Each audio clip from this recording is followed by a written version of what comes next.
dari mati yang sementara. Satu hari nanti akan mati selamanya. Setiap hari di seluruh permukaan bumi ini 360.000 orang tidak dibangunkan lagi oleh Allah Subhanahu wa taala.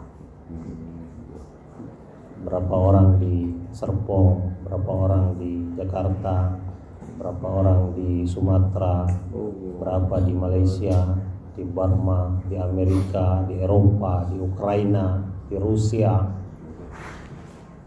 Setiap hari. Tapi Allah kirimkan pengganti setiap hari 400.000 orang. Jadi bertambah lebih kurang 40.000 orang setiap hari. Semuanya diberi rizki oleh Allah Subhanahu wa taala. Tapi tidak semuanya diberi iman oleh Allah taala. Dan patut ibu-ibu ini bersyukur kepada Allah taala. Dapat suami orang beriman. Di luar sana ada perempuan dapat suami tidak beriman. Ada juga suaminya yang imannya begitu lemot sehingga walaupun Islam juga tapi tidak sholat. Ada juga yang sholat seminggu sekali. Ada yang setahun 2 kali. Jadi bersyukur. Apalagi kalau suaminya ini bisa bolak-balik ke masjid setiap hari. Ini patut disyukuri. Apalagi kalau suaminya ini mau mengajak keluarnya Allah Subhanahu wa taala. Ada juga orang yang suaminya rajin bolak-balik ke masjid tapi enggak pernah ngajak istrinya untuk berjuang di jalan Allah Subhanahu wa taala. Yang patut kita syukuri. Ini adalah pilihan Allah taala. Orang yang bersyukur Allah janji akan ditambahkan. La in syakartum la azidannakum. Tapi kalau tidak pandai bersyukur, wala in kafartum inna azabi lasyadid. Allah akan berikan kesusahan, penderitaan, musibah, bencana. Maka kita bersyukur. Kemudian Allah Ta'ala kenalkan kita ini usaha yang sangat dahsyat. Usaha yang dahulu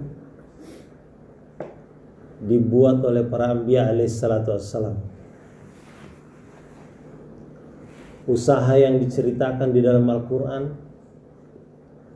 Tidak semua suami istri itu dapat melakukan usaha ini. Bahkan walaupun suaminya seorang nabi, suaminya seorang rasul, suaminya seorang ulul azmi, suaminya hari-hari bersama Jibril alaihissalam, tapi tidak semua istri itu bisa diajak dalam kerja dakwah. Maka bapak-bapak juga harus bersyukur istrinya mau diajak kerja dakwah. Walaupun mungkin ngambek-ngambek sedikit pada mulanya, marah-marah, tetapi kalau dipilih oleh Allah Subhanahu wa taala, maka kita harus syukur. Nabi Nuh alaihissalam itu ngajak istrinya, bukan sebentar ngajaknya, malam dan siang. Tapi begitulah hidayah, memang milik Allah. Allah kuasa memberi hidayah kepada siapa yang dikehendaki dan mencabut hidayah dari siapa yang dikehendaki. Allah kasih hidayah kepada Asia, istri Fir'aun, istri seorang raja, penguasa. Timur dan barat berada dalam genggamannya. Tetapi Allah tidak kasih hidayah kepada suaminya. Kepada Fir'aun Allah tidak kasih hidayah. Jadi ini patut kita syukuri. Dan hidayah ini akan datang kalau orang ini mau berkorban. Yang disebut berkorban itu meninggalkan yang disenangi kepada yang disenangi oleh Allah dan Rasul-Nya, walaupun bertentangan dengan apa yang diinginkan oleh hawa nafsu. Singkatnya masih katakan yang disebut mujahadah itu injak nafsu ikut Nabi, injak nafsu ikut sunnah. Ini disebut mujahadah. Inilah jalan hidayah. Walladzina jahadu fina lanahdiyannahum subulana wa innallaha lama'al muslimin. Siapa yang bermujahadah di jalan kami bukakan baginya jalan-jalan hidayah. Jalan tol itu dibuka, tinggal mau lewat apa tidak. Walaupun jalan tolnya terbuka tapi nggak mau lewat, itu juga urusan yang berikutnya lagi, memerlukan taufik dari Allah Subhanahu wa Ta'ala, memerlukan kekuatan, bantuan, pertolongan dari Allah Subhanahu wa Ta'ala. Makanya kita selalu diminta untuk berdoa hidayah dan taufik. Billahi taufik wal hidayah. Minta taufik dan hidayah. Karena kita tidak bisa buat apa-apa tanpa pertolongan Allah. Dan setan tidak suka orang buat usaha dakwah. Kalau orang mau ibadah, tidak ada gangguan, bahkan difasilitasi, diberikan masjid-masjid yang hebat, diberikan kendaraan-kendaraan yang cepat supaya bisa pergi haji, bisa tawaf di Ka'bah, bisa jamarah di Mina, bisa ziarah ke makam Rasulullah. Ibadah. Tapi untuk dakwah setan paling tidak suka. Karena dakwah ini induk daripada segala amal. Dengan dakwah manusia berubah. Yang jahil berubah jadi alim. Yang degil berubah menjadi beradab. Yang hina berubah jadi mulia. Yang musuhan berubah jadi kasih sayang. Yang perang berubah menjadi damai. Yang miskin berubah menjadi kaya raya. Ini dakwah. Dulu Abu Hurairah radhiyallahu anhu miskin. Kemudian dunia berubah dengan adanya dakwah. Maka singkat cerita Abu Hurairah menjadi orang kaya. Di masa wafatnya Siti Aisyah radhiyallahu anha, yang menjadi gubernur di Madinah itu adalah Abu Hurairah radhiyallahu anhu. Tadinya orang miskin, itu tidak punya sawah, ladang, kantor, pabrik, tidak punya biro travel perjalanan haji dan umroh. Tinggal dia di masjid. Ahlus suffah. Makan kalau ada yang ngasih makan, minum kalau ada yang kasih minum. Tidak ada yang laundrykan pakaiannya. Tapi kemudian dengan ikut kepada Nabi berubah. Jadi yang membuat Abu Hurairah ini berubah adalah ikut kepada Nabi.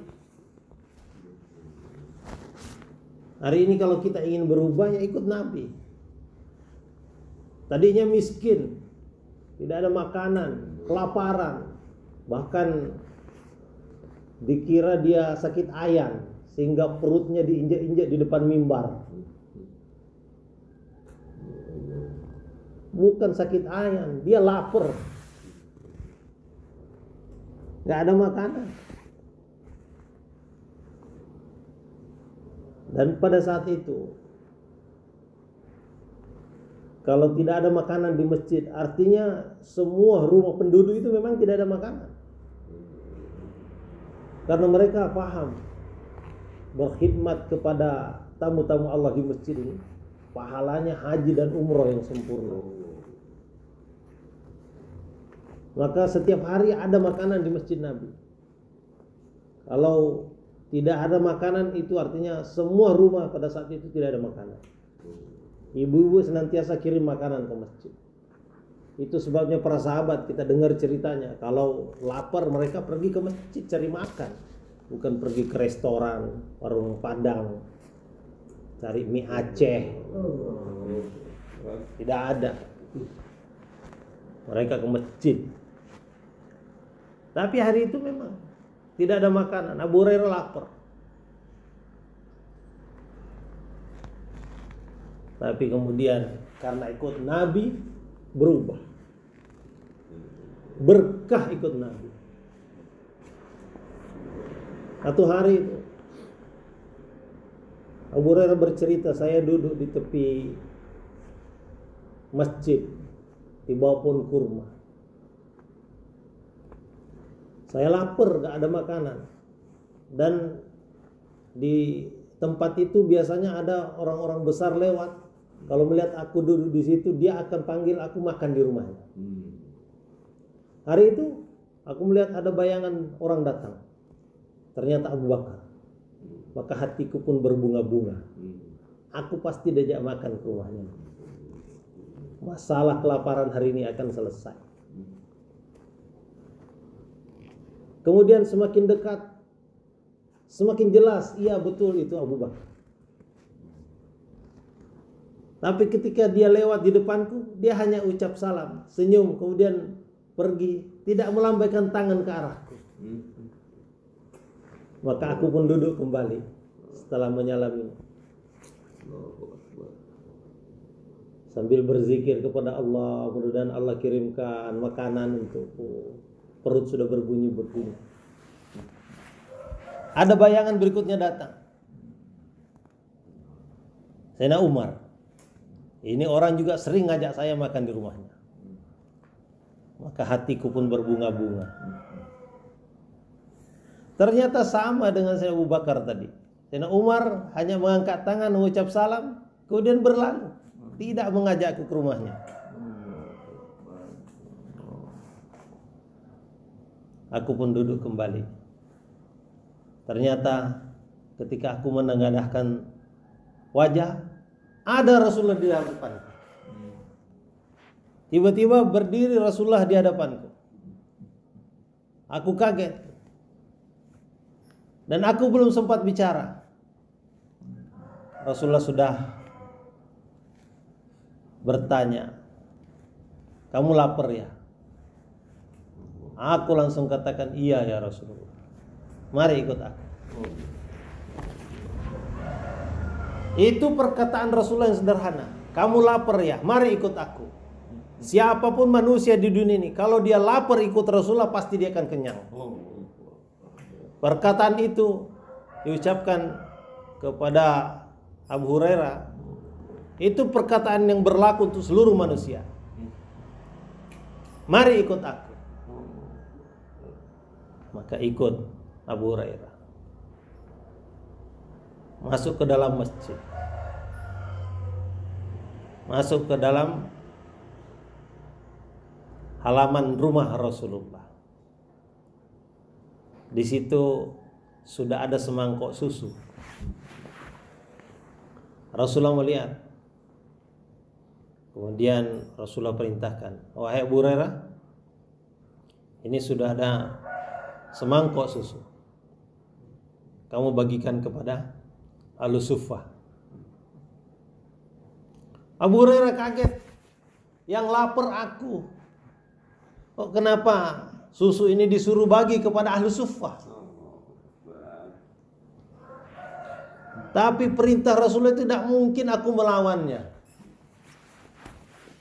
Walaupun hatiku bertanya-tanya, berat rasanya mengangkat itu semangkok susu yang tidak begitu banyak. Satu cawan yang mana pada waktu itu ada lebih kurang 70 orang ahli suffah. Kalau perhitungan saya mungkin 2-3 orang minum sudah habis.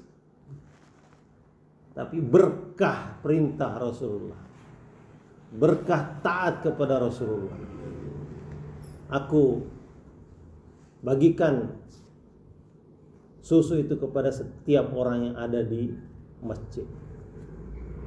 Satu demi satu meminumnya. Saya juga heran, kok kenapa nggak habis-habis? 1 orang, 2 orang, 3 orang, 5 orang, 7 orang, 10 orang, 20 orang, 30 orang, 70 orang telah minum. Kemudian aku ambil. Mudah-mudahan masih ada tersisa, masih banyak. Aku berikan kepada Rasulullah. Aku datang kepada Rasulullah. Aku berikan mangkok itu kepada beliau. Beliau bertanya, apakah semua sudah minum? Semua ya Rasulullah. Kalau begitu, tinggal kita berdua yang belum minum. Benar ya Rasulullah. Kemudian sabda Rasulullah, minumlah engkau dahulu. Maka aku pun meminumnya. Itu aku pikir bisa menghabiskannya. Setelah aku minum, kemudian minum lagi, kemudian minum lagi. Setelah aku merasa puas, aku tengok masih ada isinya. Aku serahkan kepada Rasulullah. Kata Rasulullah, minum lagi. Maka aku coba minum lagi. Minum lagi. Minum lagi. Kemudian aku serahkan kepada Rasulullah. Kata Rasulullah, minum lagi. Maka aku coba minum lagi, tapi perutku sudah penuh. Kata Rasulullah, minum lagi. Aku katakan, aku tak sanggup ya Rasulullah. Perutku semuanya sudah penuh. Semua pori-poriku sudah penuh. Tidak ada lagi ruang dalam badanku ini untuk menyimpan susu ini, untuk meletakkan susu ini di dalam. Maka Rasulullah pun minum, habis. Artinya, apa yang diperintahkan Rasulullah SAW itu adalah berkah. Hanya keberkahan ini yang bisa memberikan kepuasan. Harta yang melimpah, tapi kalau tidak ada keberkahan tidak akan mencukupi. Harta yang kurang tapi ada keberkahan, maka itu lebih mencukupi. Jadi kecukupan itu karena keberkahan. Maka usaha dakwah ini adalah usaha untuk mendatangkan keberkahan. Hadraji Maulana Sa'ad Ahmad Barakatuh katakan bahwa barokah di dalam usaha dakwah ini mau'ud. Mau'ud itu artinya inklusif. Seperti kita beli minyak, botolnya itu inklusif. Pasti dapat botol kalau beli minyak. Kita beli gula, pasti dapat kantong plastiknya. Jadi botol ataupun kantong plastik inilah barokah. Tapi usahakan minyaknya, usahakan gulanya, usahakan dakwanya, maka barokah ini akan datang. Maka ini kita diperintahkan tinggalkan sebentar ahli keluarga kita, anak-anak kita, sawah ladang kita, kantor pabrik kita, untuk belajar usahanya Rasulullah SAW agar datang barokah dalam kehidupan kita, sehingga kebahagiaan akan datang dalam kehidupan kita.